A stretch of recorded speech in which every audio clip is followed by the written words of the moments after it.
बिस्मिल्लाहिर्रहमानिर्रहीम अस्सलाम वालेकुम।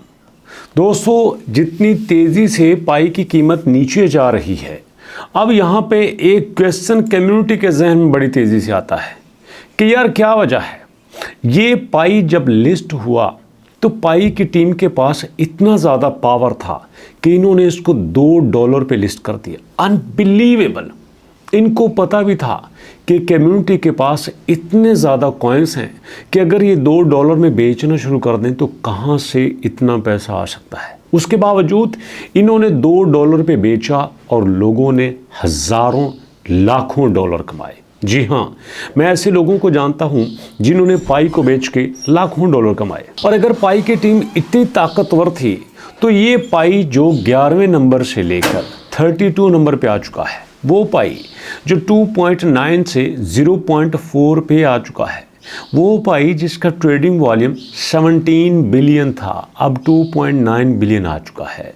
क्या वजह है कि पाई की टीम कोई कुछ नहीं कर सकती? क्या पाई की टीम के पास कोई ऐसी पॉलिसी नहीं है कि 60-70 मिलियन लोगों को अपने साथ रखने के लिए इसकी प्राइस को रिकवर कर सके?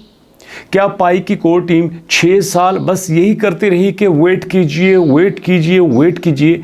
अब यहाँ पे कोई इसका सोल्यूशन नहीं है। सोल्यूशन है दोस्तों, बिल्कुल सोल्यूशन है। अब यहाँ पे सोल्यूशन मैं आपको बताता हूँ। अब फर्ज कर लो पाई की कोर टीम प्राइस को किसी तरह से मैनेज कर लेती है।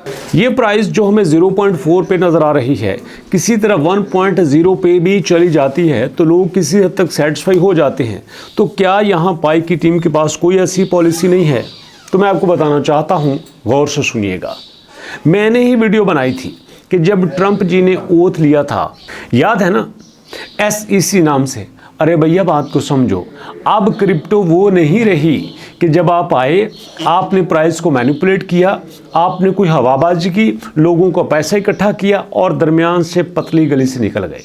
शायद आपके नॉलेज में नहीं है कि अब क्रिप्टो को रेगुलाइज कर दिया गया है। अब क्रिप्टो की काउंसिल बन चुकी है, अब क्रिप्टो की कमेटी बन चुकी है। इवन कि क्रिप्टो इतना ताकतवर हो चुका है कि अब अमेरिका के जो रिजर्व एक्सचेंज हैं वो क्रिप्टो में रखे जाते हैं। तो अगर कोई भी कॉइन इस तरह आर्टिफिशियल तरीके से, मसनूई तरीके से, शॉर्ट वे में अपनी प्राइस को मैनिपुलेट करता है, अपने कॉइन को ज़्यादा पावरफुल बनाता है, तो वो हमेशा के लिए बैन भी किया जा सकता है। बात बता रहा हूँ आपको, गौर से सुनना। अगर कोई ऐसा करता है तो भैया वो बैन भी कर दिया जाएगा। अब यहाँ पे फर्ज कर लो ये हो सकता है, तो पाई की टीम अब क्या कर रही है? गौर से सुनना। पाई की टीम ने जो यहाँ पाई का मॉडल बनाया है वो बाइंग एंड सेलिंग का नहीं है। दुनिया में हर कॉइन अपने बाइंग एंड सेलिंग पे चल रहा है, बट पाई का जो कॉइन है वो बाइंग एंड सेलिंग की बजाय अपनी यूटिलिटी पे बेस करता है। वो यूटिलिटी की एप्लीकेशंस बना रहे हैं, यूटिलिटी को बेहतर से बेहतर बना रहे हैं, यूटिलिटी को इम्प्रूव कर रहे हैं। और उसकी सबसे बड़ी निशानी देखिए, पाई फेस्ट में जो पिछली रिपोर्ट आई थी उसमें 58,000 मर्चेंट्स थे, अब 1,25,000 मर्चेंट्स हैं। जो पहली रिपोर्ट आई थी उसमें 9,50,000 पाइनियर्स आए थे पाई मैप के ज़रिए, और अब 1.8 मिलियन आए हैं। मतलब हर चीज़ पहले से डबल हो रही है, हर चीज़ पहले से इम्प्रूव हो रही है, रिकॉर्ड बना रही है। इसका मतलब क्लियर बनता है कि पाई की टीम अपनी यूटिलिटी पे काम कर रही है। हाँ, अगर किसी को यकीन नहीं आता तो भाई वो अपने पाई बेच सकता है, उसको क्या प्रॉब्लम है? अब मैं आपको अंदर की बात बताता हूँ। यहाँ पे देखो, जैसे जैसे पाई की सप्लाई बढ़ रही है, पाई का मार्केट कैप तो कम हो रहा है, बट पाई का ट्रेडिंग वॉल्यूम यहाँ पे बढ़ रहा है। इसका मतलब सीधा है कि यहाँ पे वो पायनियर बड़ी तेज़ी दिखा रहे हैं जिनको क्रिप्टो की समझ नहीं है और जिनको पाई की समझ नहीं है। अब यहाँ पे देखें, अगर ट्रेडिंग वॉल्यूम तेज़ी से बढ़ रहा है, इसका मतलब ये भी बनता है कि बहुत तेज़ी से ओवरसोल्ड हो रहा है। और ओवरसोल्ड कौन करता है? कौन इतनी तेज़ी से सेलिंग कर रहा है? अल्जायर के लोग, अल्जीरिया के लोग, यहाँ पे वो सारे कंट्रीज़ के लोग शामिल हैं जो कि थोड़े से थर्ड वर्ल्ड से ताल्लुक़ रखते हैं, जो गरीब मुल्कों से हैं, जो यहाँ पे स्टे नहीं कर सकते।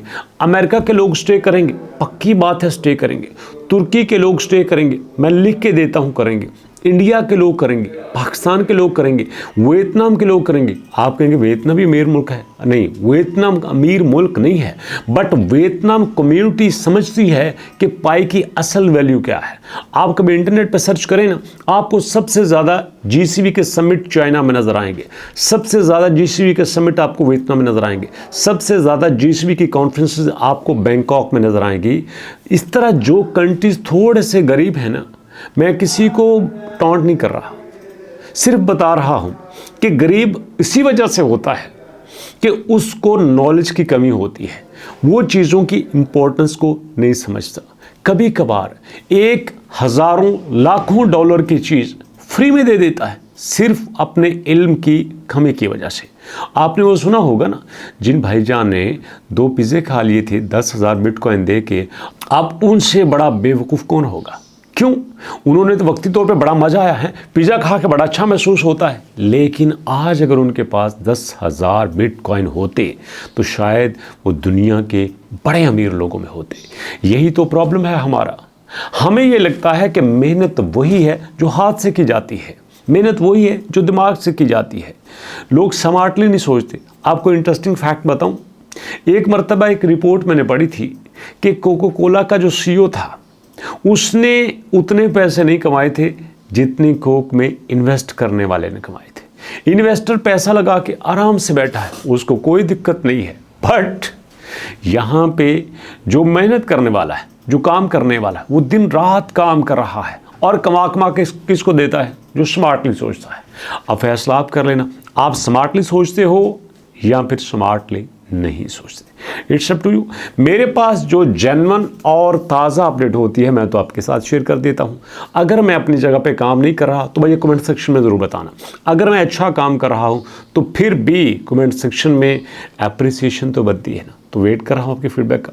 मुलाकात होती है इंशाल्लाह नेक्स्ट वीडियो में। अपना और अपनों का बहुत सारा ख्याल रखेगा। नेक्स्ट वीडियो तक के लिए अल्लाह की अमान।